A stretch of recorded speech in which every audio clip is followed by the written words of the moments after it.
The next great event which will be discussed is the patience and sacrifice of the third rightly guided Caliph of Islam, Uthman bin Affan. May Allah be pleased with him. This great event is widely known amongst Muslims. But to sum up, Uthman bin Affan, may Allah be pleased with him, remained patient and avoided shedding the blood of those who wrongfully challenged his position.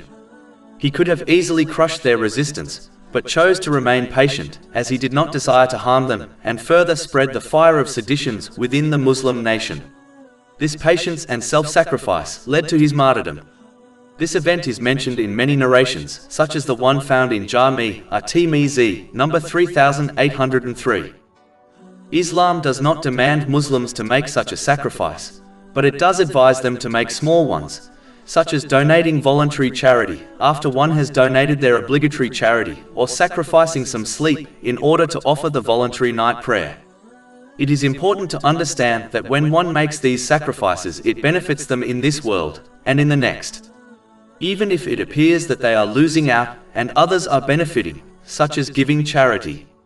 Allah, the Exalted, will always bless a Muslim who sacrifices for his sake with things which are much greater than what they sacrificed.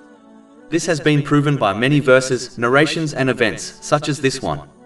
The Muslim who refuses to make these sacrifices will never obtain these special blessings, nor will they reach a high rank. If one does not obtain temporary worldly things without sacrifice, how can they expect to obtain eternal religious blessings without sacrifice? A Muslim should always bear in mind that they will only obtain further greater blessings by sacrificing for the sake of Allah, the Exalted. And remember the righteous predecessors who did the same, so that they too follow in their footsteps.